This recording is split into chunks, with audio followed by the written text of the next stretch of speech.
Thank you for tuning in to All About the Girls, the podcast, where your host, me, Jenny Craig Brown, interviews incredible women to learn what powers them, what inspires them, and how they make our world a better place. Let's get to it. Welcome, everybody. We've got another incredible episode of All About the Girls, the podcast, and I am here with Dr. Lynette Stokes, the president of South Suburban College today. We're so pumped to have you. Thanks for joining us. Thank you for having me. I'm so excited to be here today. Yeah. Okay, so I'm going to dive right in, as I usually do, and I think I say that every time, so sorry, folks out in the ether. I'm repetitive. I have so many items on your bio that I want to talk about, so we'll kind of start back. I kind of jump around sometimes, but today we're going to start back because I really want to take that timeline forward. So just tell me about your upbringing. Okay. Where are you from? Tell me a little bit about your childhood, siblings, family. Kind of give me a glimpse into your life. Okay. Well, I'm from the south side of Chicago, born and raised in the city of Chicago, so I'm a city girl. Okay. But I did have a little bit of an unusual upbringing. I grew up in the child welfare system, so I was in 10 different foster homes, but I didn't go into the child welfare system until around age 12. And so that's an age that's really the hardest to place a child in a foster home because you've already developed your personality, your characteristics. So it's hard to have that kind of change. But 12 years old was when I first went into the system, and I was able to go back home after going back and forth to court, and my family at that time went to parenting classes, the traditional things.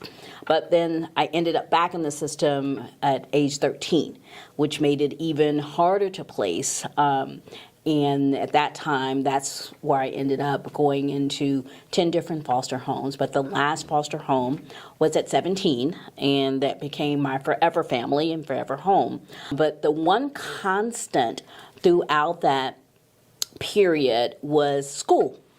So I was able to stay in the same high school. The child welfare system at that time made sure that I had at least one constant, something that was a seamless transition and something that still became my own, my home. So high school was the same throughout 4 years through the teenage life, and so that gave me a sense of stability. So even being in the child welfare system, education became my savior. So I was going to school, rain, sleet, snow, whatever. That was my constant. That was my safety net to get away from the world. So that was kind of my upbringing, and then went on to college because, again, that was my safety net. That was my way out to change my life. I don't know, what would have changed it other than education and being that pathway. So something in me, and that something must have been resilience and persistence, which ultimately was also my theme for my thesis. And came full circle. And when I went back and got my doctorate degree, I did a hermeneutical study that was based on resiliency and persistence. So I came up through the child welfare system, and I didn't want to be a statistic, right? Because 60 to 70% of those in the child welfare system don't make it, go to jail. We don't hear the success stories. Right. So I wanted to not be one of those statistics and change my career and life trajectory. And education did that for me. And do you remember being that young? Because I think, candidly, when I was 12 or 13, number one, the emotional side of that is treacherous. Because we're all in our own emotions at that time. We've joked on the podcast lightheartedly previous that, I was a pretty angsty 12, 13-year-old girl, so I can only imagine being in a situation where it has so much change. That's got to be really tough. Do you remember actually thinking about, I've got to change my future? That's such a mature thing at such a young age to be thinking about, not wanting, like you said, not wanting to be the another number or not wanting to be the statistic, wanting that consistency. Do you remember really thinking about that stuff when you were young? I'm sure I did not. What I knew was this wasn't my home. This wasn't my family. So I was going to school, and I didn't realize at that time that that was my safety net. I knew that as a mature adult. Of course. And when I was writing the dissertation, then it was part of the therapy, right? Because I was now able to understand and make those connections. But at 12 years old, what I knew was that this was not my home. This is not where I want to be. You're not really my family. I appreciate you protecting me. But even that environment was not the best environment, because it doesn't always have to be physical abuse. There's psychological abuse and emotional abuse. And so I was experiencing that in those 10 homes. So that's why, no, I didn't really understand what education was doing for me. But when I was going to school every day, what I knew was that was the safe place. It felt better. It felt better. I didn't have to worry about the name calling or the emotional and the psychological and the verbal abuse. Didn't get that at school, so that's why I went. And probably were a relatively strong student, so then not only are you not getting the negative, you're probably getting some praise and some things that you deserved as a kid that you probably weren't seeing at home anymore because you didn't have that home vibe. Right. I was getting some of that because I wasn't the best kid. I was still pretty flip mouth, so I would stay in trouble. Okay, so still I'm had a little bit right. 12-year-old. Still had a little bit of that going on. Yeah. A little fire under you. Right, That's right. always, a Exactly. good thing to have later. Hard when we grow up with all those emotions. Right. Okay. Fantastic. And did you have siblings going through this as well at the time, or were you the only kid? Well, actually, no, I didn't have siblings that went through it. My biological mom had 5 children, and I was the only one that she gave up. So that was part of, the story of my journey, not really understanding why she kept the others and didn't keep me. But I was born with some medical complications and challenges that actually with scoliosis of the spine. Okay. And came with a whole other myriad of medical complications. And so she was, as a young mother, was not in a position to take care of me. And so that was actually the start of moving to a different home. At 2 years old, she gave me to my biological father, who was a young parent, teenage parent, who gave me to his mom, who attempted to care for me, who ended up giving me to someone else.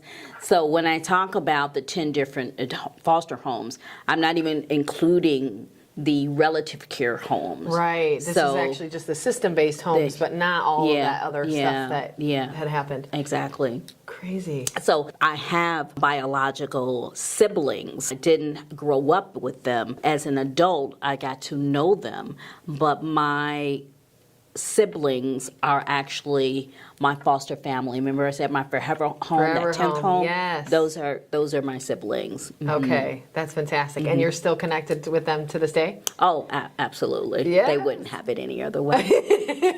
I absolutely love to hear that outcome. I've got some friends and family that have either been a part of this foster care system or on either side, receiving the care or giving the care. And it's an intense process, and I've seen it be so good in so many ways, but that's not always the case. And so it's wonderful that you had that consistency in school and utilized it that way. That's really great. So I'd love to see it. And it sounds like it's come full circle with you now being the president of college. I mean, how full circle can you get? So you've now kind of spun that to be, it sounds like, a really big part of your life. When did that come up for you as far as when you're 12, you're probably not thinking, okay, this is my constant.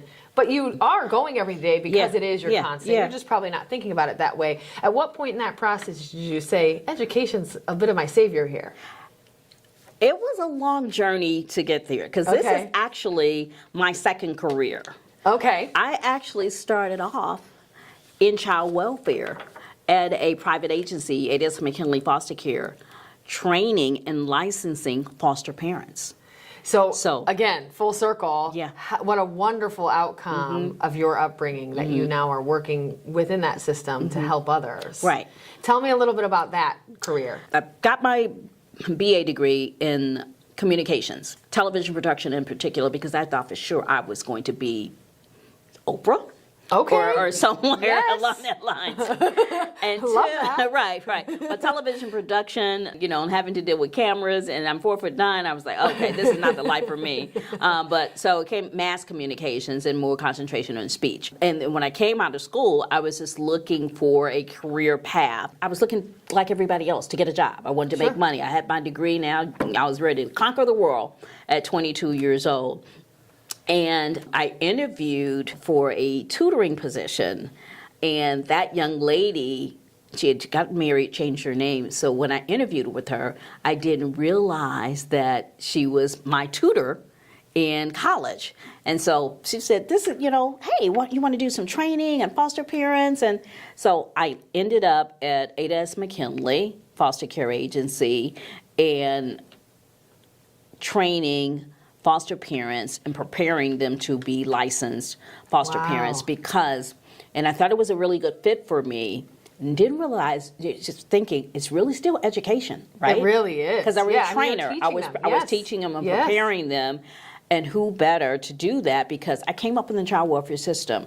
I know what not to do as foster parents. And you've seen that from both perspectives. And now. so I was able to give that perspective because I brought my own life journey and experience into the role. And I did quite well, actually. And I was in child welfare for about 13 years. Wow. Until I did a shift. While there, I was working on my master's degree in public administration, and it still was in alignment with being in social services and working with the community and the public and training foster families. And I got my master's degree. I said, okay, time to do something different.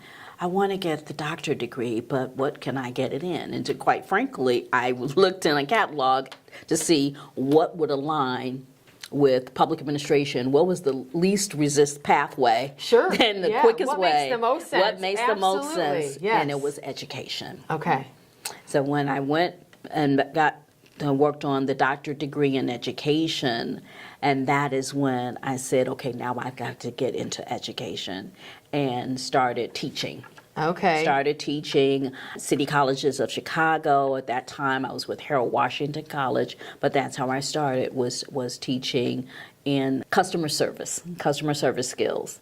And that's how I entered I'm going to date myself. A little while ago. There we go. Well said. I'm just going to say that from now on. Right. Actually. Started off after 40, everything's just a little while ago. A little while ago, I started teaching in higher education, and that opened the door to just a plethora of opportunities that got me here today as president of a college that I just never imagined. But I think my entire background, upbringing, career trajectory prepared me to be here.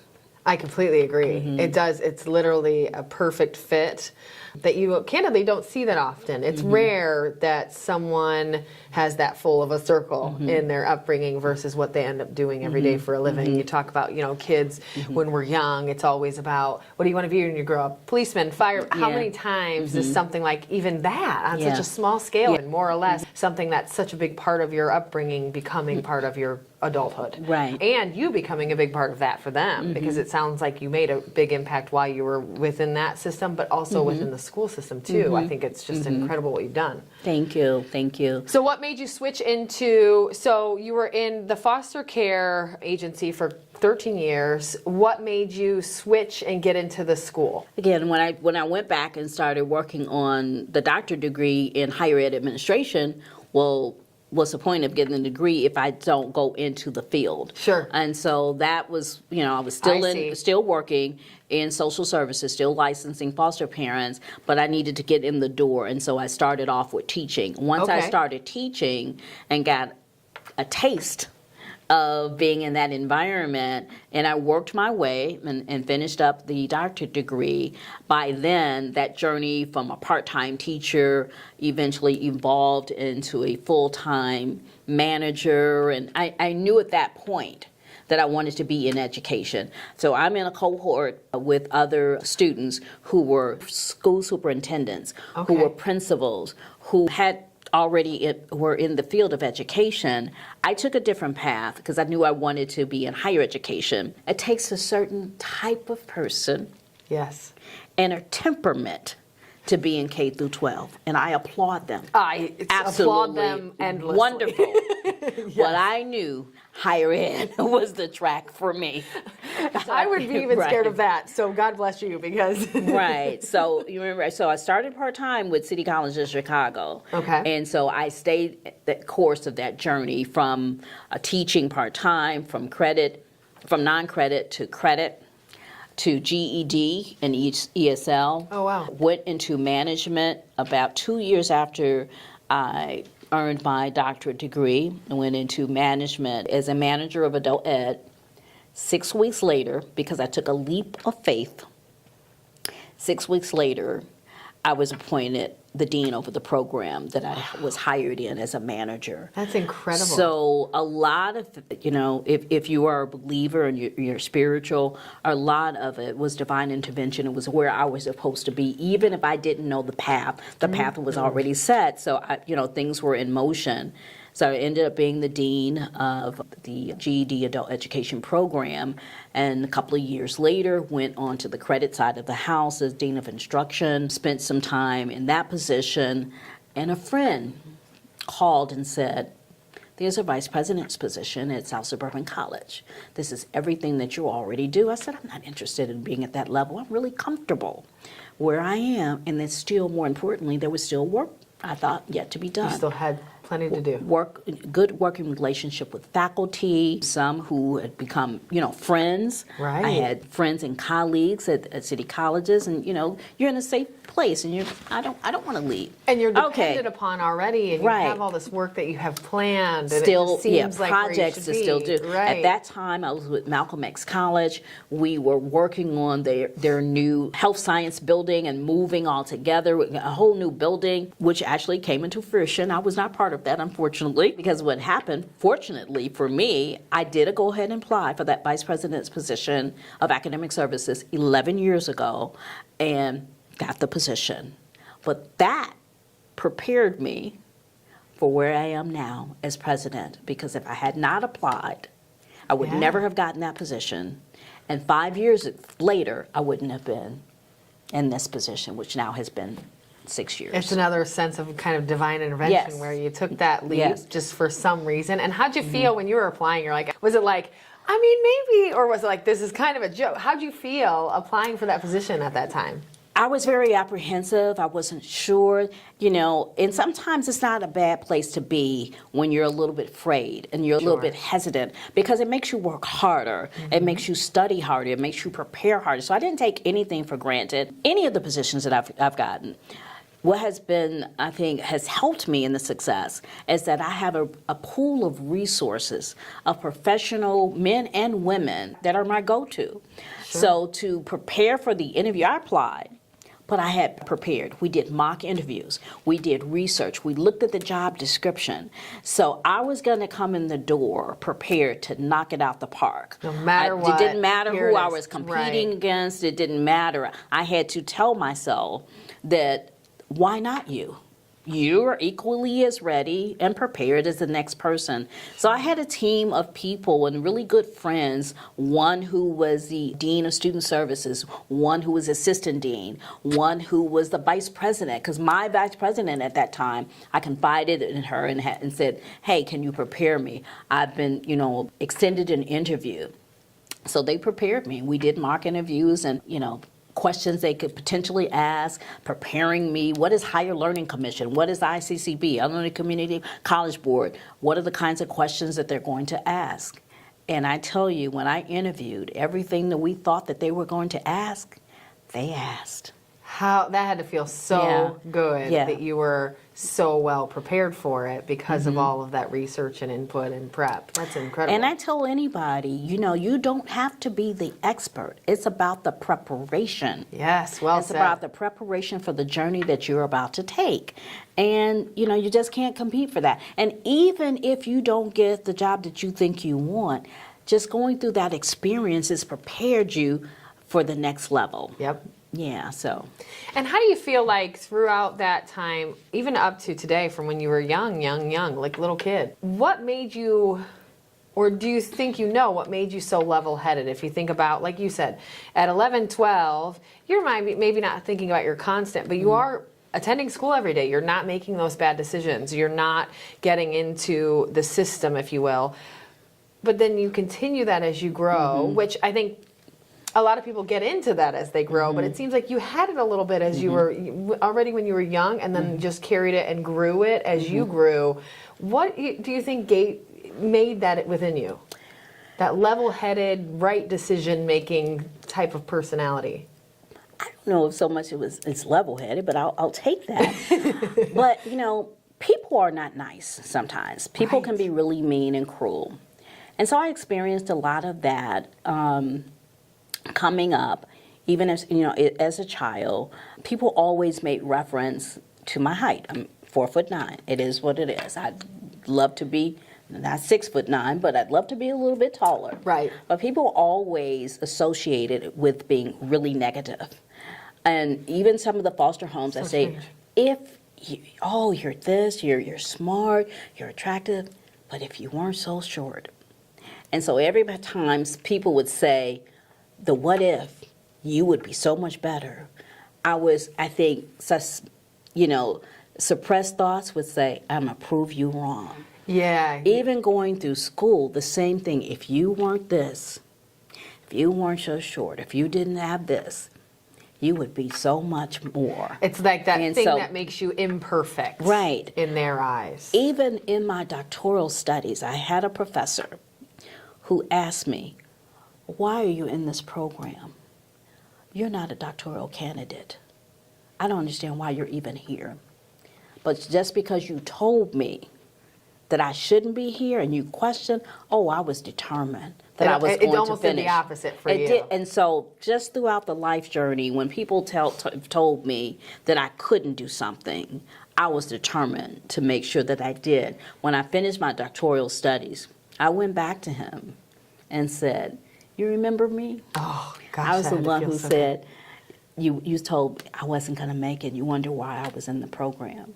That year, I was awarded the dissertation of the year. All the doctoral candidates and the students that completed. Well done. And guess who had to issue me the award? It was him. It was him, because he was the department chair over that division. Glorious day. Yeah. So I think that that's part of the journey, is that when someone has told me that I couldn't, I've always felt like, you know, you have to fight, you know. And as women, sometimes our struggle, we have to prove ourselves 2 to 3 times over. Well, my story is no different. I've had to prove myself 2 to 3 times over, because I am a female, I am African American, and my height in some circles and people who have, you know, small-minded thinking, that has been a disability that has, you know, crippled me from making it to different levels. And it's not one you candidly think about a lot, right? No. We've heard of, you know, racial issues where people of color don't get what they deserve. We've heard of folks with some mental differences that maybe don't get what they deserve.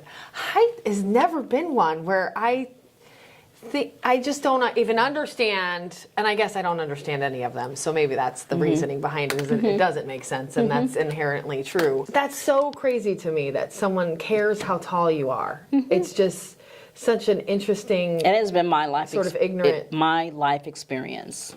From so strange, because I've always been a smaller stature. Yeah. And people find it quite frequently, will make comments and jokes, and sometimes not in a cruel way. They don't mean to, but when you have lived this all of your life, none of it is funny. You're like, yeah, I've heard it. I've heard it. How's the weather down there, or you know, how's the weather up there? You know, you would be offended by that. You know, if I asked you that, well, how tall are you? Well, how large are you? Yeah. It's equally as offensive. Just reverse it and think about what you say before you say it. So. Absolutely. I mean, my maiden name's Jenny Craig, and I was very a round little kid. And it was the same thing. Like now, it was like the jokes growing up. The Jenny Craig jokes, just in general, were so, and of course, you know, a lot of young people now don't even know what that means. So that's awesome. But for me, it was like such a terrible thing growing up was, you know, the whole Jenny Craig jokes. The first day of school, I'd be like, oh, here we go. Someone's going to notice my name. And it was so annoying. But you're right. Like, people really didn't, it was just a thing that people said. I don't think they ever understood the detriment that it had to me, but it was like, well, your name's Jenny Craig, like you're going to get some of that. And now I love it. Like now I use it to my advantage. It's like, oh, you can't forget me, I'm Jenny Craig. But growing up as a kid, that was really tough. And you're right, people just, I don't think they understand what they do with those small comments that they think are pointless or painless. Right. They almost are. Right. Yeah. It's so interesting. Young people. Be nice. Be nice. Be nice. Adults can be equally as cruel. Yeah, I was going to say, so do you still hear, now if I hear a Jenny Craig joke, I'm just like, candidly, you're aging yourself. And now I'll hear the Jenny Forrest Gump jokes and people, or the 8675309. And I'm like, breath of fresh air, not as terrible as the Jenny Craig joke, but still, get a new joke. Yeah. Like, or can we just not joke? Can we just have a conversation without making fun of one another? That would be great. So yeah, I definitely understand. It's so interesting that people still, it's like a point of contact or a reason to talk. And sometimes it's like, can you just ask my name? Yeah. I don't need that, right? Like, can you just say hello? You know, you're in the grocery store, you're walking, you're minding your own business, and how tall are you? And hi, how are you? And your name is? Yeah. I mean, because really? you're so People do comfortable. that? Right. That's oh, so gosh. strange. No, I mean, that, again, this is my life. So it's not just kids. Kids can be really mean and cruel, but adults do the same thing. And I don't think they mean it in a mean way. We just don't think about what we say and the impact that it could have on that person when you say it. And then you have to be really careful, especially in this day and age, of what you say and who you say it to, because you don't know that person's journey and what they've been through, and their reaction may not be what you're looking for. Absolutely. Like, if you catch someone on a bad day and they scream or yell at you, candidly, leave them alone. Or worse. Yeah, or worse. In this day and age. The mental health of America isn't great right now. Let's kind of be kind. So, well, kudos to you for going through all of that. But also, like I said, it's interesting and kind of inspiring to see how well you flipped all of those to be, I'm going to prove you wrong. I'm going to prove me right. I'm going to work harder. That just means I've got to get around that obstacle. So well done. Thank you. And who are there people, or maybe even specifically women, who are those people that helped you through that journey, especially with so much change constantly happening in your young years? Who are some of the women that have helped you get through that or come up through all of this journey that you've had? And there have been numerous ones, you know, at different stages of your life. And I remember in high school, one teacher who helped me through that journey, her name is Peggy Jackson, or was Peggy Jackson. She passed away some years ago. But she was the journalism teacher, and she was the one who was very, very supportive. And she knew that I was in the child welfare system, and because that had been the entire time that I was in high school. But she was always very encouraging and saw something in me that I didn't see in journalism skills, and brought me into the newspaper to serve as a newspaper editor.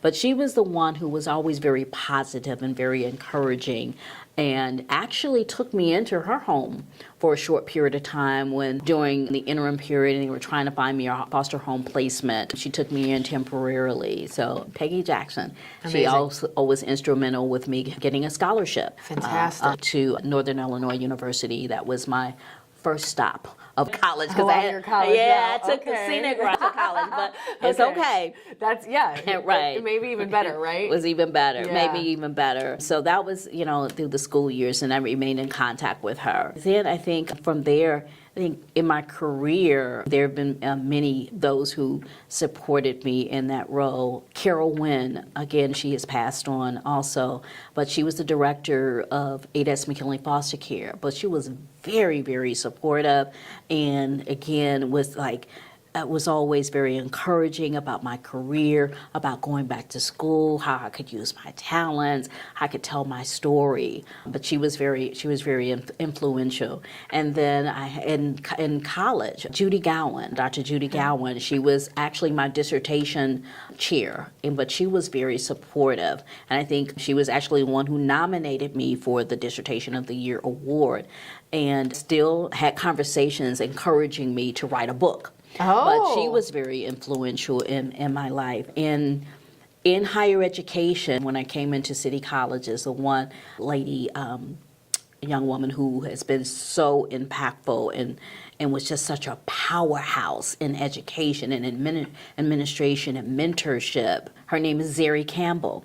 She was the president of Malcolm X College, who hired me into management, and 6 weeks later tapped me to be the dean. But she's been very instrumental in terms of being a resource in higher education. I am still very much in contact with her. Good. And she is actually also, I'm a member of Alpha Kappa Alpha sorority, and she's also— I see your AKA yes, here today. You're representing. She is in that chapter, and she was one of the people who had supported me in that journey. So there have been many women and some men who were equally as supportive and open-minded and didn't fear women as a threat in the industry. Because in higher education, we are a minority in the field that I'm in. Certainly at this level as a president, women are minorities, and I don't know what the statistics are, but we are certainly not in the same level or percentage of people who are in this position as my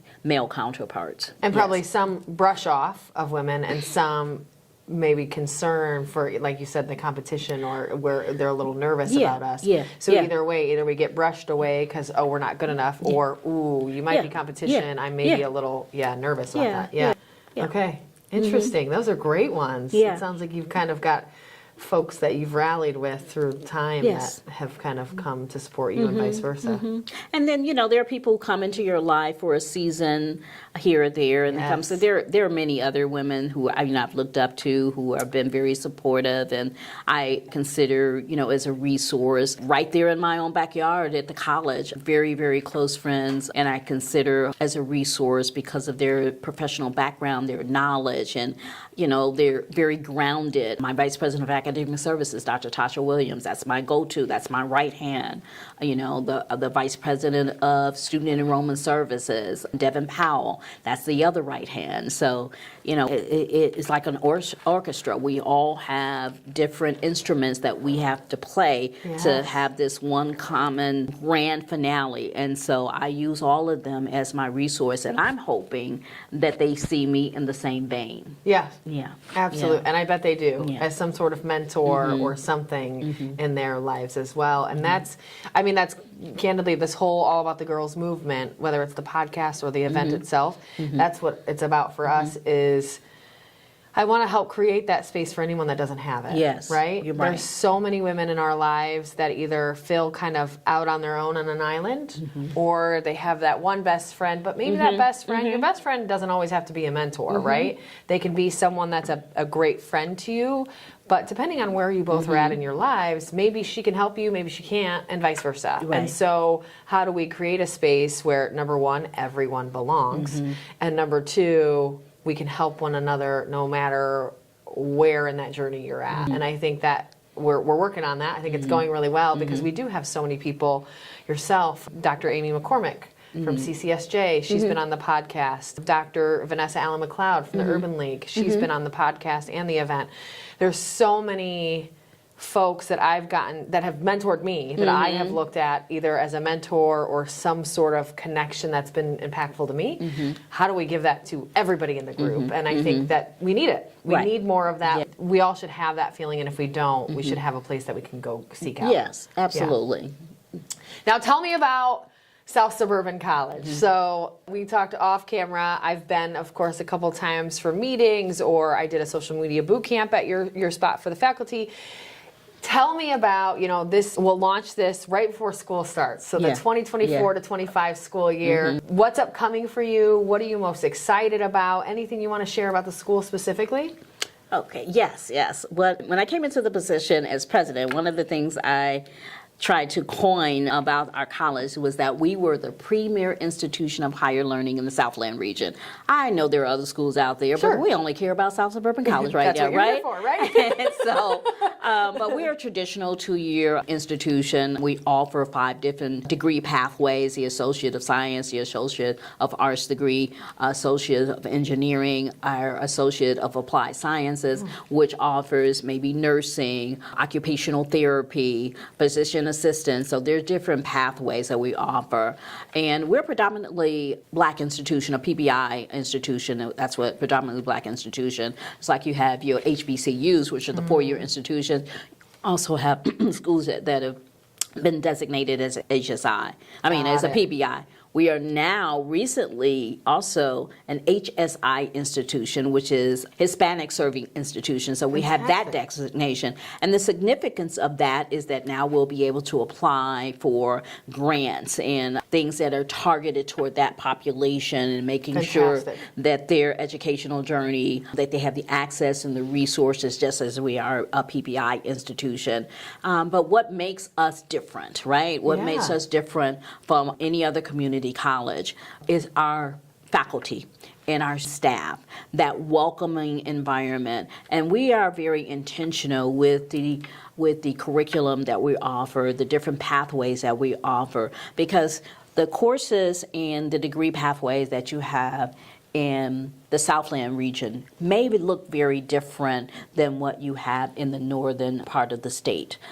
So you may have an associate's degree, and I'm just using some hypothetical career path, because it's not to dismiss anyone career trajectory, but you may have one to be a nanny certificate. Well, it may not be applicable in our region because that's not of interest for this particular population, right? But what makes us different and unique is because we try to customize and offer the credentials that our particular community would want. District 510, we have 21 villages within our communities, or towns or cities, right? That's what that is. And we are still predominantly minority community. And so we want to make sure that we're offering degree pathways that our students want and that the workforce industry needs. Perfect.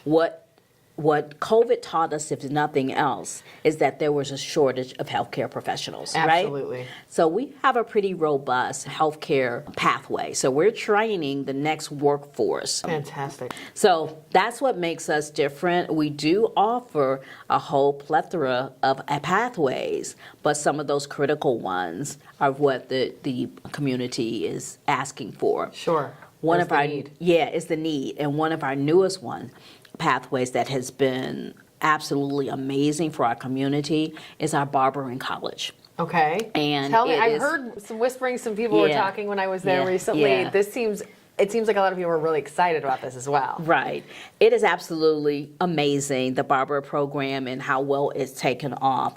And we were one of the benefactors of what is called the WEI grant, Workforce Equity Initiative, that came about by the Illinois Black Caucus. And the target was, those who are underrepresented communities, minority communities who traditionally don't take courses and don't get a degree of economic value. Economic value meaning they can go right in the workforce and make a livable wage for themselves and their family.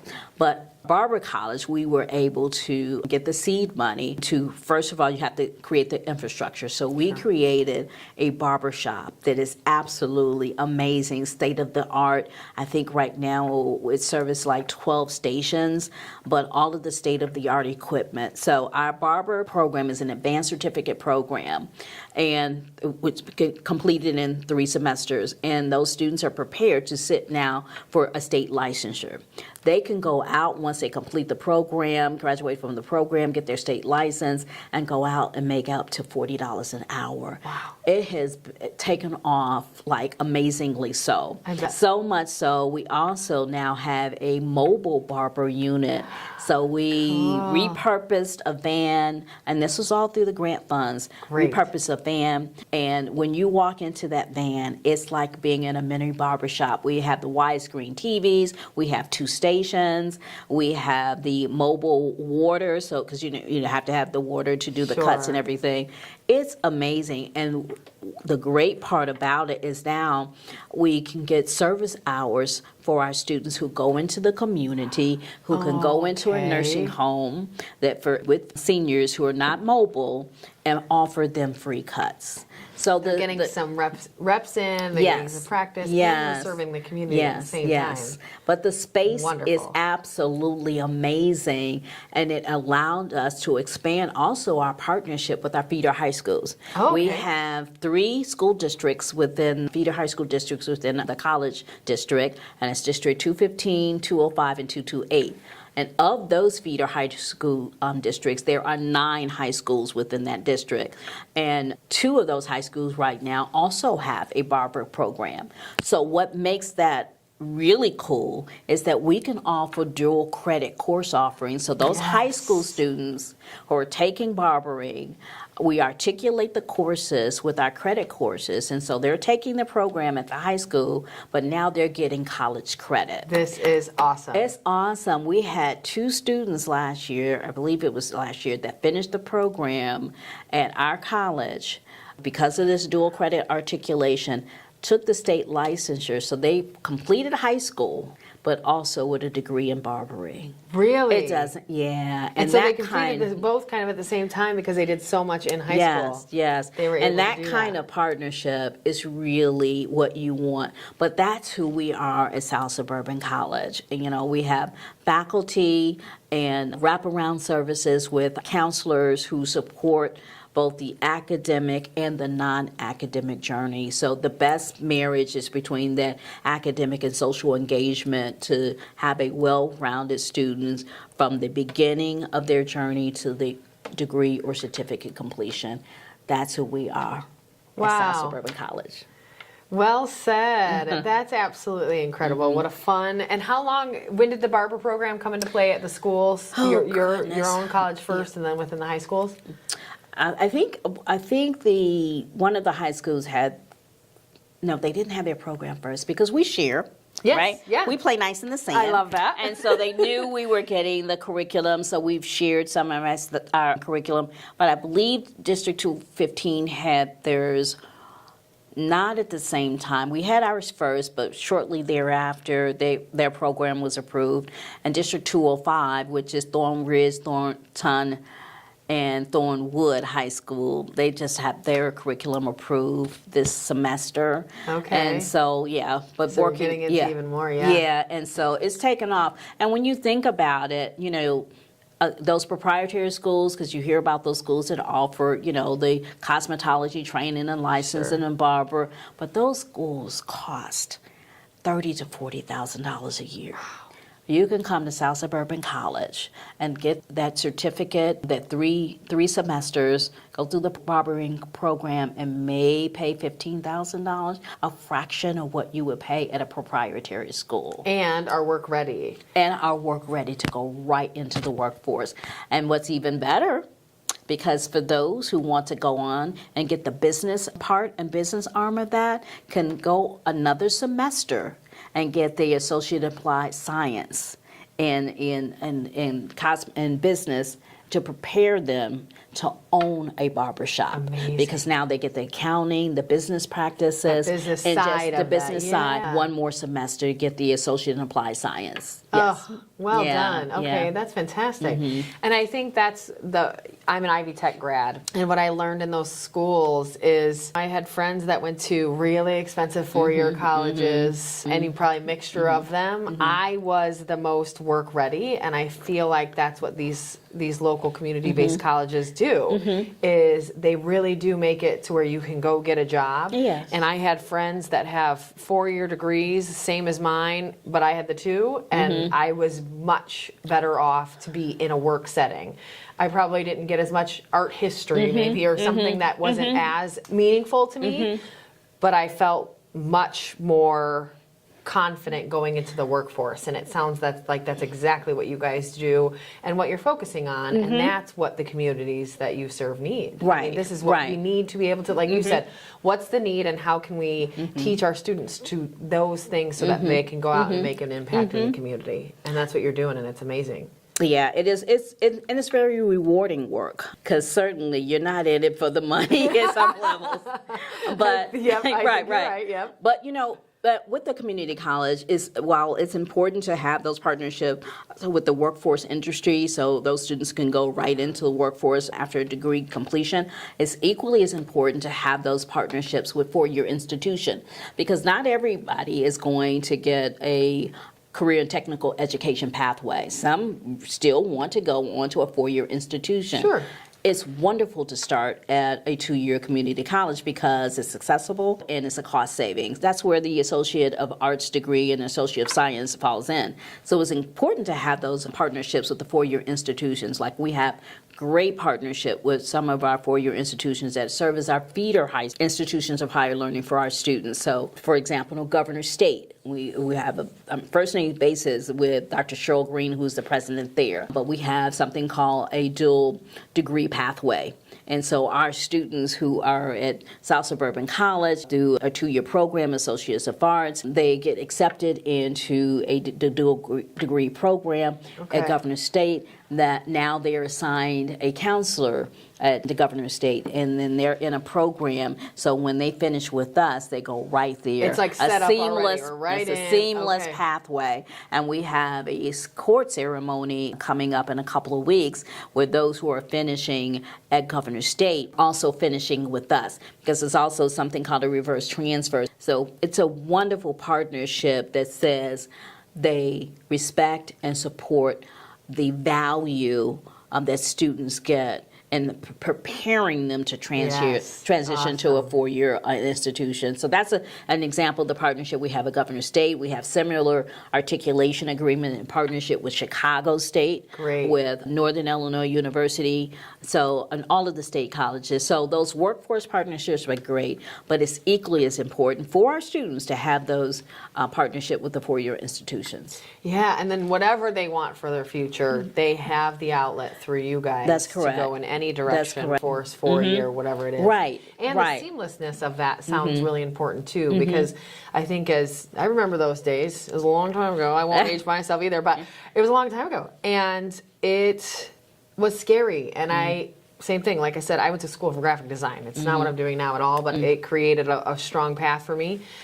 And I had planned to go from a 2 to a 4-year school, and instead went right into the workforce. My plans changed along the way. That made much more sense for me. But I still remember feeling very kind of confused and concerned and nervous about what all that looked like through that path. So having something like this makes it so much clearer, and to where that student can feel prepped for whatever's upcoming. And that's wonderful, because it's a scary time. You don't know what you're doing. It is. Right. I talked earlier about going to NIU. That was like my first path. Sure. But it was so scary, and I wasn't prepared for a classroom of 100 students in a big lecture hall. Oh, that's intimidating. I did not thrive at all very well. I don't even know if I had a GPA my first semester. I turned it around. Okay. But yeah, and that's what community college does also for the students. It's less intimidating. It's a smaller class size. Our counselors can actually hold the hand of the student, figuratively, and get them through their pathway. Yeah. Sometimes you get lost in the shuffle at a big, larger institution, and you're just not mentally prepared, right, for that level of maturity. If knowing what I know about myself now, had I gone the traditional, my original four-year route, it would have been bad for me. Because originally, that's what I was going to do. Yeah. Purdue University, here I come. I'm just going to dive in. I'm going to figure it out later, sort of thing. Had that actually taken place, I think I would have floundered. Because it was just, I wasn't ready for that yet. Yeah. And I would have been very overwhelmed. But I think knowing myself now, I knew that. But I didn't know that then. It was by chance that didn't happen. But I'm really glad it didn't, because it gave me that sense of, my classes were 12 people. And had I walked into that 120-person lecture hall, Oh my goodness, I would would have been It was scared out of horrible. my mind. So I agree. It makes it's perfect for the right people. And then this route's perfect for those other Yes. folks that that's not right Yeah. for. It's Yeah. perfect balance. Good. So tell me a little bit, and maybe we can go from, if you think about entering into that foster agency to now, how different is your path and where you went from what you expected it to be back in those days? Do you think you are where you thought you'd be, or is that totally different from when you started at that agency? No, I'm not. I never envisioned being at the level of career success that I am right now. No, never thought about it. When I was in foster care and I was licensing and I was doing that, I thought it was very natural. It was very organic. I used my background and upbringing to help others. But I think even that, I needed to have that experience and that kind of empathy and to be able to be where I am now. Well said. Yeah. Empathy is important. I needed that level of background and understanding, and even the meanness prepared me to be a mentor for others. Because while my journey or their journey is not mine and mine not theirs, I can still hopefully share some parts of my story as a way to say, this could be you. Yeah. You Maybe can it's do not, this. but it could be. Yes, absolutely. Yeah. And if not this, then that.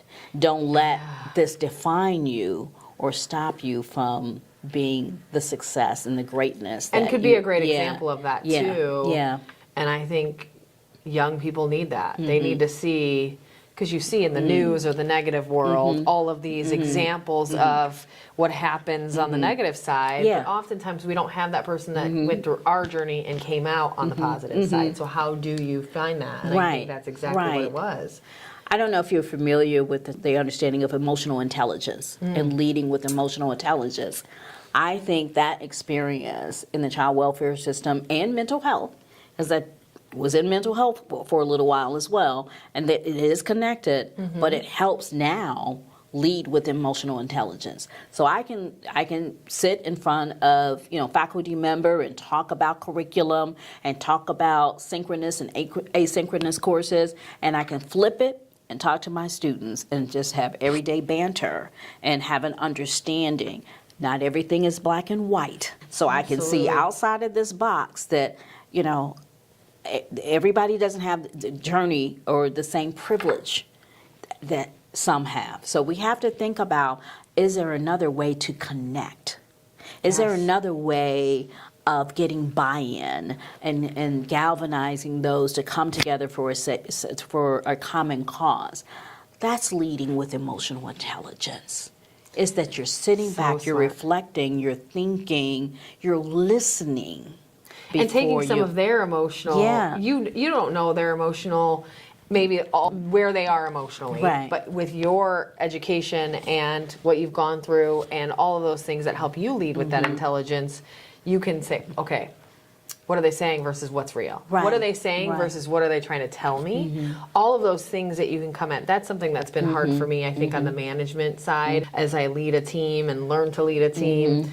I've joked about it several times in the past, but manager Jenny 5 or 6 years ago to executive director Jenny today are different people. I would love to change a lot of things I did back then because I wasn't leading from, I think, that perspective. I wasn't leading with very much empathy. I wasn't leading with any emotional intelligence as far as flipping that table sometimes and thinking about where those people are coming from versus just what I know in my brain. Those are very different things. And I think that that's a really strong leadership mentality to have. And it's hard. Yeah, It's it is. really It is. hard. Yeah.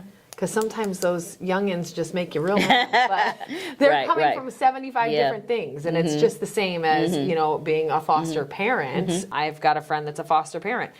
The things she's gone through, but she is such a well-rounded person that I think she can see this is how they're acting out, but that doesn't mean I know the why. And Right. coming to them Right. with that empathy and understanding their background and the things they went through that would lead to this, and not taking it personally, right? Yeah, right. Not taking That's- it personally. yeah. Yeah, yeah.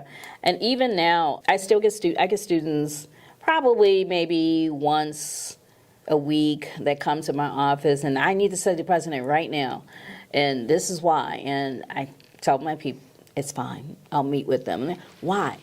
Why not? Because, I mean, when they come to me, at this point, they're really, really frustrated. I need to know where it's broken. Right. I need to know and be confident, and I want them to be confident. You're not going to leave here until we fix it. I had a young man come into my office. What's today? Today is a Tuesday. I think it was last Thursday or Friday. Okay. This young man was on his knees. He came in on his knees. I was afraid because I'm like, okay, what's going on? And he was down there on his knees praying for about 2-3 minutes. And he got up and he said, please, I'm just asking for help. I am desperate. I have a family. I'm just trying to take care of my family and my kids.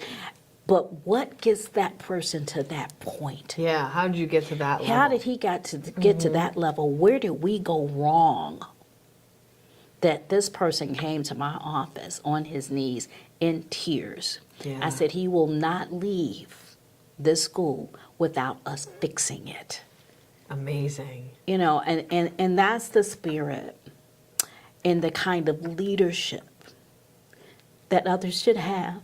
Just compassion. Yeah. Because you never know someone's journey. And you Absolutely. could be the change agent Yeah. that changed their career trajectory, their personal path.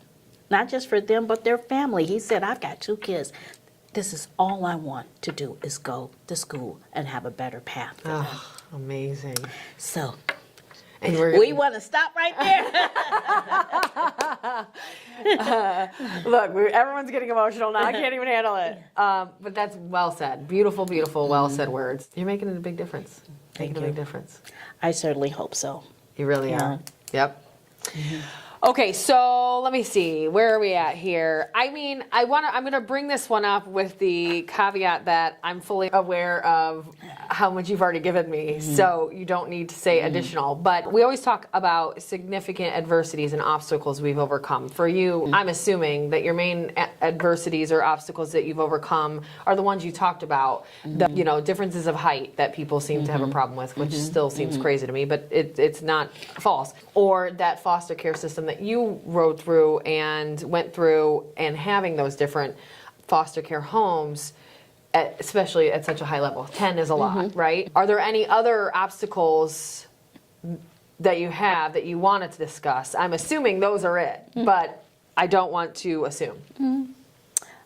Yes, I've had the challenges because I'm African American, and so I've been, at the other end of subtle racism and discrimination, and had to answer questions that were, I'm going to say unrealistic, but it was too much. It was questions that I have to answer that my maybe counterparts didn't have to answer, whether it's male counterparts or female, but just because they were Caucasian and I'm not. So I've had those same kind of challenges. And, I don't want to go into particulars, but the good thing is when I've had those challenges, again, I've had a resource or a pool of resources that I can talk to, whether it was, challenges with moving a curriculum forward or changing some things, and just being questioned about every step of the way about something.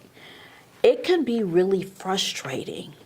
But when you know that you are doing things that are for the good, are that for the best interest of that student, and everything that we do, and I'm talking about higher education in particular, Sure.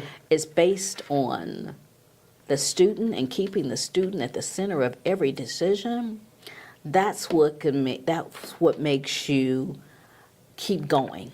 And probably have the Even- confidence in what you're doing. That I'm making the right decision. Absolutely. I'm not looking to make the popular decision, but it's the right decision. Yes.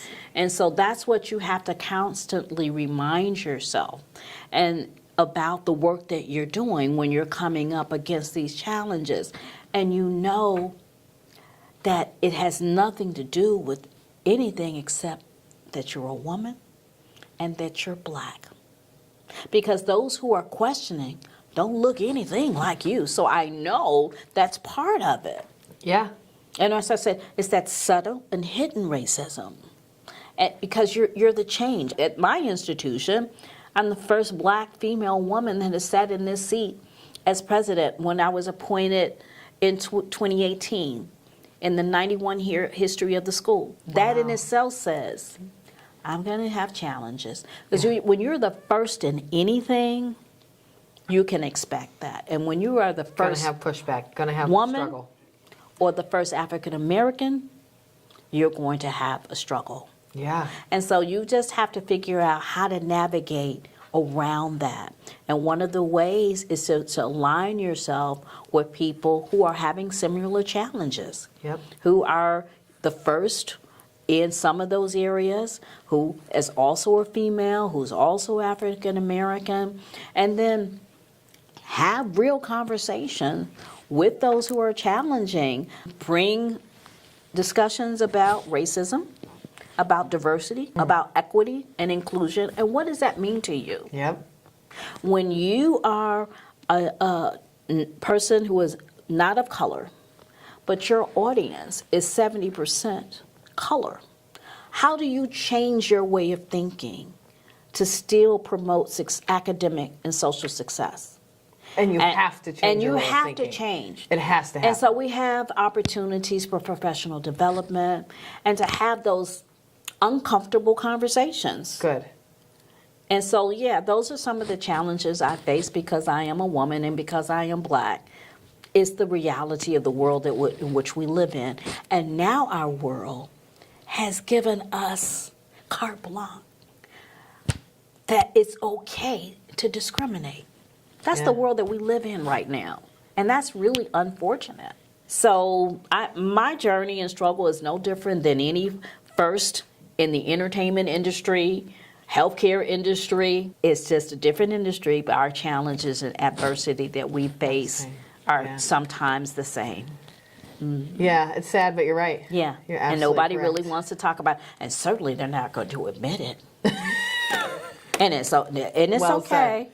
Well said. Mm-hmm. But I know it's there. Yep. And I think there's a lot of folks in communities that are saying similar. They're saying, we know it's here, and you might not want to admit it, but we're going to work towards that. And I think that is what will help make real change. Right. There's enough people Right. saying, that's okay that you don't see it. I'm going to keep presenting it. I'm going to keep presenting it, and I'm going to point it out because sometimes it's so subtle. You don't even realize it when you're in a room, and this was about 4, 5, 6 years ago. I was in a room of, I think it was pretty much all men, and may have been one other female there, but I was the only African American in the room. And the conversation was about slang and hey bruh, hey dude. And I don't know why they think that that's an issue.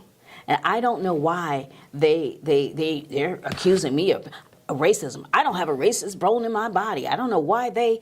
And I said, and I was starting to feel myself bubble and get angry. And I'm thinking, well, who is the they? Do they realize that I'm part of the they, that I'm in the room and I'm not in the room? Do they not see me? And I said, I'm invisible to them. It just hit me. I am absolutely invisible. But see, when you're in it, sometimes you don't think about it because you're going about your day and of the business, whatever that business is. But that moment in time, I knew I was invisible. So it took me a little bit of time. I didn't say anything then. I think I had to come back the next day. But that's where you see change. When you just sit silent, you become part of the problem. You continue to perpetuate that. And I met with those people and said, I was invisible to you. This is the conversation that you had, and you were talking about they. Who was the they that you were talking about? You were talking about people of color, and you forgot that there was a person in the room who was of a color. And that in itself was a form of disrespect. It was a form of racism. You didn't mean to be, and you were right. I don't think anybody in this room has a racist bone in their body. But the ignorance of it is there. Yeah. And so that is where change comes about, because now I'm more conscientious, if only for a moment in time, because a month later I forgot and I'm doing the same thing. But that's okay. Right. You have to have those uncomfortable conversations. Yeah. You have to. And well done for you that you walked away and came back, because you knew I would assume, it sounds like you were not going to present well. And so you said, I need to cool down and come back. And then they Same weren't thing, going to hear me. level-headed. They weren't going to hear me. No, they'll shut down immediately. Yeah. And I was so angry. I knew that if I said something, it was going to be the wrong thing. And I wasn't trying to lose my job. You know?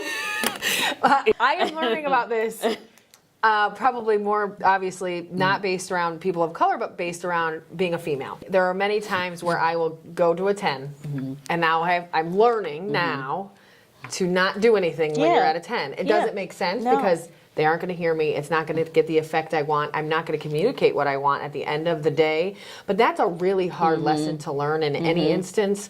And I would assume, especially with your background, being a person of color and dealing with it in that room, right to your face, that's got to be one of the, candidly, the damn hardest things in the whole world. I can't imagine being in that. But on the female side, for me, it's been hard. And I think it's 10 times harder for you. But the change that you make in that moment by taking a breath and doing nothing, I think tenfold helps you, because you're going to come back later 10 times better, more prepared, calmer, and they will hear you better. And as annoying as that is, I haven't figured out a way to calm down in the moment. Nor have I. So I think it is the best answer. It's just to be even quiet. though you might not like it. I would love to be able to say pause, and I'm going to calmly tell everybody in the room what the problem is right now, but sometimes that's not realistic. And especially with what you're dealing with, that's so much more intense, and I can only imagine makes the blood boil. And I wasn't, as a matter of fact, I wasn't even in the presidency at that time. I was the vice president, but I waited a little bit and then came back, and when we all met, I explained what they did was not what wasn't cool, and the optics of it. And I'm sure, that wasn't the intention, but this is the way it came across. You guys made me totally invisible. And you've got to say those things. Because they have to know. And that's when that adversity starts to change. You have to stand up for you and what you believe in and what is right. And it's irritating. Yeah. But there's a lot of ignorance out there. Yeah. And so you still have to do it. And it probably feels like a lot of times you shouldn't have to. You shouldn't have to, but if you just have to be your own voice. And when you become your own voice, then you become the voice of everybody else. To help them, of those who don't have the voice of the voiceless. Well said. Right, and even though I am the first in this seat as a black woman, I should not be the last. And so everything I'm doing is preparing and making sure that I'm not the last. Very good.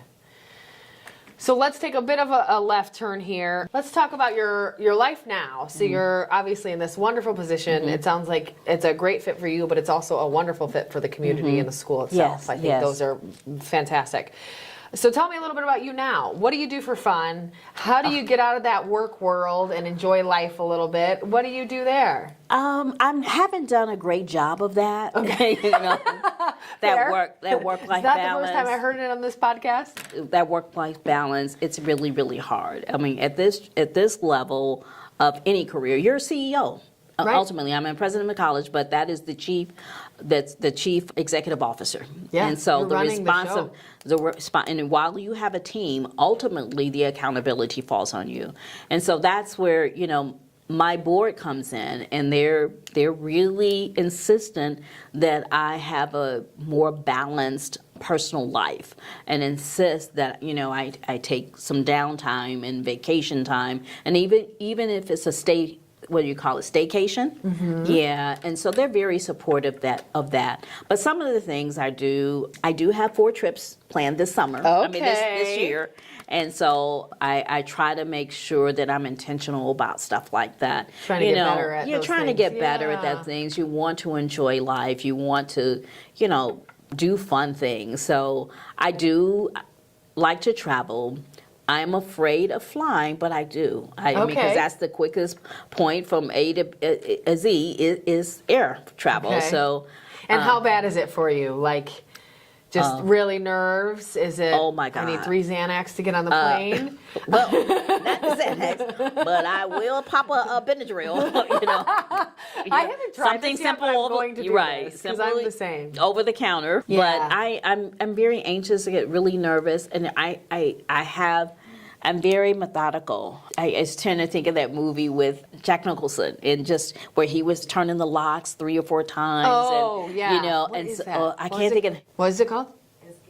As Good as It Gets. Is Yes. that right? Yeah, and yeah. I mean, everything had to be in order. Well, that's the way I'm on the plane. Okay, Right? so you have like probably like a little bit of a system, and when you I have get a on, system. I do this and this. I have a jacket because I'm always cold, but I don't have the jacket on. I have it. I don't have it wrapped around my shoulders, but I have it in front of me because I have it, and my hands are up under me, and I'm in the prayer position the entire time. I don't watch TV. I don't listen to the radio. I am praying the duration of the flight. Really?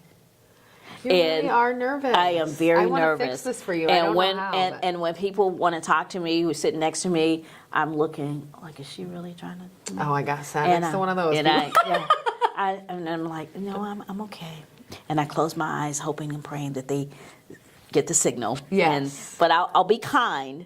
But then when I But just open not up and start talking, and I get that slightest bit of turbulence, and I'm like, see, that's why I got to have so. Back to praying. Got to go back. Yeah, and so I'm understand, just yeah. really, really, really anxious. But it I'm sounds like it's okay. not stopping you. No, it doesn't You've stop created me. a system that makes I it have a work for you. system that it makes it comfortable for me, and I'm good. Now, if I'm traveling with family, because I have grandkids, and they get really, really nervous, a set of twins, four. 4-year-old twins. I shift my focus because I don't have time to be afraid for myself Sure. because I got to comfort them. Or if I'm traveling with someone else who is really anxious, it's funny how you shift. I was going to say, does that even help you a little bit to where the focus is on them and you think about it less, or is it just doubled? I don't think it's. I think about it less for me because I'm more concerned with that person Sure. and making them okay and making them comfortable. So I forget about it, and then I go to sleep. That's what I really try to do is go to sleep. Yeah. Little prayer, little sleep. Yeah. Okay. Yeah. And you've said do you have just the 2 grandkids? No, 3. There's a 12-year-old. She's the eldest, and then the set of twins who are 4. And how many kids do you have? Just one and done. One and done. Yeah. Okay, good. That's awesome. One and done. So had a kid, have some grandkids, like to travel, probably try to keep those flights as short as we can. But Right, it's okay. except that the one I'm going to Hawaii this summer, so that's gonna not be a a short. long Yeah, one. I don't know how I'm going to do that, but I'm going to get through. Yeah, I think 10 hours is the longest I've ever done, and it was a lot. And I did get seated next to a talker. Oh, And goodness it was gracious. a lot. Now, Yeah. eventually, she realized that the person next to her was more talkative than me, so that worked out great. Right. But yeah, that would be. Yeah. And have you done any like cruises or anything like that? Does that suit you better? Well, actually, Because I think cruises would suit me worse. Yeah. Some people like them better than the flight. I have done cruises, and once you're on the cruise line on that ship, you don't even realize it. Really? I mean, I'm really afraid of it. Yeah, you don't even realize it. The water is so steady and so calm. And you're so big in that and it's so water. big. I mean, you feel a little bit of it depending on how choppy it is. But remember, those captains and that crew, they want to be safe too. Yeah. So they're watching the weather, and and they have all these experts that are not going to let you go through these treacherous waters. So you have to keep that in mind. And I'm That's a thinking great the point. same thing even when I'm on the plane, and people are on the plane and they're fussing about, we've been delayed 30, 40 minutes. You can delay me for 6 hours as long as I'm safe. And I get from point A to point B. If that's because you're fixing the plane, especially. Right. So I'm good with things like that. And I'm the same. I'm a realist when it comes to that. Nope, don't you take off until you're absolutely If you sure. need me just wait till tomorrow, that's fine. I'll Yeah. make it work. We can Yeah. switch out the planes. If Yeah. you just give me a different one, that's fine. Yeah, I'm the same. So most of transportation, whether it's on a cruise or airline, it comes with different levels of anxiety. Because, Sure. of course, if you're on a cruise line, you're going to think about Titanic. But Yes, right? it went down. We are too. Right. Right. So it just depends. It doesn't matter. If your anxiety level is that, then it is. So, yeah. Okay. See? You've got to figure it out, though, Yeah. and I like that. Yeah. I like that it hasn't stopped you at all. It's really just built a system for you that works, and then it sounds like bringing the grandkids along helps even more. So it's perfect. Yeah, on occasion. Not every trip is for them. No. So, Exactly. Yeah. I don't have any kids or grandkids, obviously, but I have nieces and nephews, and same thing. They're lovely. They spend the night, and I'm ready by 9 a.m. for them to go home. That's what makes them They so are lovely. so You cute send them over back there. home. Yes, Yeah. exactly. Yeah. I've had my fill. Yeah. Now you got to go. Yeah. Okay, well, I'm going to dive into the quick response question. Are you ready for the speed round? I'll try. All I'm not good at right. this. I'm a thinker, so it takes me a long time to digest stuff. But okay, let's see. All right, so I count. I usually just do a head count, so I'm not super particular. There's no speedy timer or anything like that. But you have 5 seconds to answer each question, or you get buzzed. Everyone tries to get through without buzzes. Okay. That's the goal, okay? So if you had to change your name, what name would you change it to? Priscilla. Ooh, that was fast. You had that ready. Oh, that was a good no. one, too. What has been your favorite age so far? 30. Good one. If you could be one Disney character for a day, who would it be? Oh, gosh. I don't know the name of the... It's not Cinderella. Snow White? No. She's like, no. No. What's the... Gosh. I don't know. So...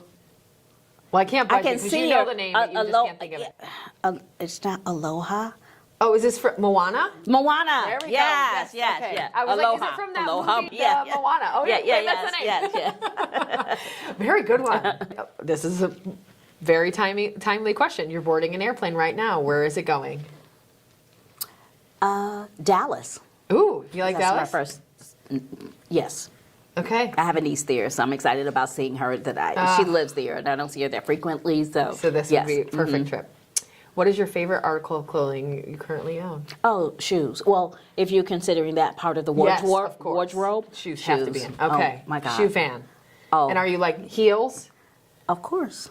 She said, didn't you remember? Yeah. I've gotten over heels.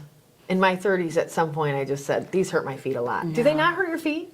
No, what hurts my feet are flats. Okay, I have a Yeah, friend that said this yeah. for years. No, I don't and no, understand. literally, it really 'Cause you're does. so used to being yeah, that elevation, and when you're flat, I'm telling you, I'm feels stumbling and I'm falling down.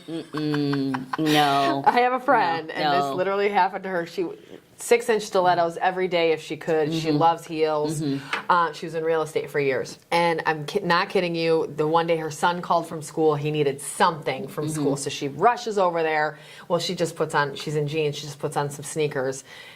First time I've ever seen her fall. Well, I didn't get to see it, unfortunately, but apparently she ran into the school and just face planted Yeah. as soon as she entered Yeah. the door. And that's what Yeah. she said was like, I'm so used to not having flats on, I literally can't hardly walk. I can hardly walk. Yeah. Shoes it is. Yeah. Breakfast food or dessert? Breakfast food. Same. Tropical vacation or the mountains? Oh, tropical. You can have the Okay, mountains. look, that was she was ready for that one. Are you usually early, late, or right on time? Unfortunately, I'm usually right on time. I see. You were late today. I just would pick you out as an early person. I mean, you were early today. Right. You were, yeah. No, Do you prefer give or receive gifts? give. What is your least favorite chore to do around the house? Washing dishes. Oof, that's a popular one. If you had free tickets to any concert, who would it be for? Well, if we could go back in time, Yeah, living or dead, I'm okay with. it would be Michael Jackson, the king of Ooh. pop. It's my Yeah. husband's favorite Yes. of life. Yeah. Yes. Yeah. What is one thing you need to sleep? A fan, weighted blanket, etc. A weighted blanket. Yeah. Mm-hmm. Do you prefer watching shows week by week or binging all at once? Week by week. Okay. Yeah. I was thinking you might say I don't really watch TV. That's what I thought you were gonna say. I watch because that's the mindless. When I want to, Same. bring myself down from work, and I watch mindless TV. Yep. Law and Order. Yeah. Oh my goodness. My husband's yes. always like, I don't like angsty drama. Like if you think about the movie Taken, it just causes me too much anxiety to watch it. And I'm always, and Kevin's like, my husband, he's like, it's a movie. It's okay. This isn't happening in real life. And I'm like, I know, but it probably could be. But see, for and me, I'm so nervous at It the does end. happen in real life. Don't you know these movies are written based on some real life Exactly, thing? especially SVU. Yes, yes, But then he'll yes. be like, you say that about movies like Taken. How do you watch SVU just chill? And I'm like, I don't know what it is. I just really love the show, and it's something that relaxes me. And he doesn't understand that, so I appreciate you being on my side. Okay. Do you cannonball or toe dip into a cold pool? Oh, no. Toe dip. What is your go-to karaoke song? I'm Every Woman. Ooh, good one. What mythical creature could you believe is real? I was going to say Zeus. Why does that? I don't know. Creature. Oh, Oh, Lord. the last one. Zeus was a god. So Yeah, I know. That's why. technically. Right. That's why I said as creature. I don't know. I think my answer, I don't know what my answer would be if I was in your shoes. Maybe a mermaid. I really want mermaids to be real. I don't think they are, though. But that's the issue. I don't think they are. Same with Loch Ness. Loch Ness would be fun, but I don't think it's real. Yeah. No. It'd just be interesting Bigfoot. if it was. Ooh, Bigfoot. Yeah, no, That's a good one. I wouldn't want any of those things to be Yeah. real. And I wouldn't say she's a creature, but Tinkerbell. Oh, that's a good Yeah. one. Oh, what Yeah. a positive, nice, Yeah, 'cause you can fictitious sprinkle creature. Yeah. all the fun dust on Like you. Sprinkle dust on us. We need some pixie dust in our life. Listen.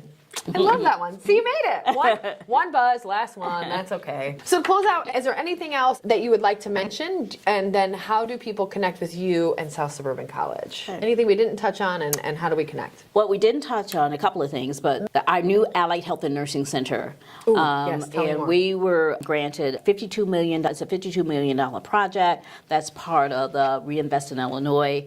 And so Governor J.B. Pritzker identified funds for capital improvement. So we are not renovating, but we're constructing a 62,000 square foot state-of-the-art 4-story allied health and nursing center. Oh my and so gosh. all of our allied health programs, we talked about some occupational therapy that we have, physician assistant, ECHO program in our nursing center. And so we are breaking ground this September for our new building, and hopefully it will be completed by spring of 2027. Amazing. So that's absolutely And is that amazing. on your campus now? Yeah, will be an extension of our campus. campus. Yeah, Okay, it'll be amazing. a connected and a passageway for our students that will be like a lookout garden. So we're excited about that. And it is what is needed in our community for our students, but it will also contribute to the economic viability of the Southland region, because we're training, again, the next workforce of healthcare professionals. So that's the really big thing right now that we're excited about. What we're also excited about is scholarship opportunities that we've not talked about, and that we're actually having we're bringing back our gala, our scholarship gala. We've not had the scholarship gala since 2019 because of COVID, and then, slowly transitioning in and people now coming back outside. Now we're outside. Yeah, we're officially outside. We're officially outside. So our first gala in 5 years is next Saturday, the 27th. Okay. And so we're excited about that because that raises money for scholarships, for academic pathways. And 75% of our students are on financial aid. And those who, exhaust the financial aid, they look for us for other scholarship opportunities to complete their educational journey. So last year, the college awarded nearly $110,000 in scholarships. And so Incredible. our gala this Saturday, we're hoping to raise additional funds to offer scholarships in the upcoming year. And we're really excited about the fact that guest speaker who will do some poetry and spoken word is Mr. Leroyce Hawkins. And he is one of the stars of the TV series Chicago PD. Okay, that's a big deal. Yeah, it's a I'd big have to see his deal. face to know what he looks like. I don't know him off the top of my head. Just by He name, plays but- Lieutenant Atwater on the Okay, show. okay. He's the African-American police officer on that show, Chicago PD. So, Oh my yes, gosh. and so all the ladies at the school are excited about him joining us. Certainly agree. Right. And he's an alum of South Suburban College. So, Yeah, we're excited about that. Full circle. What a full circle. We have so many of these today. That is amazing. Our MC is Mr. Ray Quarterpassi from Channel 9 News. Oh, he yeah, is WGN. he's a news anchor, so he's going to MC, and he is also an alum of South Suburban College. You guys are cranking them out. All of the incredible people you have coming from there. So we're excited about that scholarship opportunity. So those are the big things that are happening that we haven't talked about the college. So we're excited about the opportunities for our students. Yes. Great. Well, if they haven't connected already, find you guys online, I would assume. Yes, ssc.edu, South Suburban College. You click us on the website. We have a user-friendly website that's easy to navigate. And then we are in South Holland, which is about 20 miles south of downtown Chicago, 15800 State Street in South Holland, Illinois. And if they wanted to, beautiful, thank you, beautiful campus, and we can be reached by phone also, 708-596-2000. We are on every social media platform, Facebook, Instagram, TikTok. You can find us easily on social media. Yes. Fantastic. Check out the programs. Check out what they're doing. You have just been a blast to hang with today. I appreciate you giving me all your background. I know some of that was fun, some of that was tough, but you really gave it all, and I really appreciate it. Well, thank you so much for having me, and I look forward to maybe coming back again. Yes, you will. All right. Thank you. Thank you. All right, everybody. We are concluding another awesome episode. Thank you, Dr. Stokes, for being here. And by the time this launches, All About the Girls, the event, will already be over. So hopefully we will have a successful All About the Girls, and you guys will have another amazing, successful school year. Take care, guys, and we'll see you next month.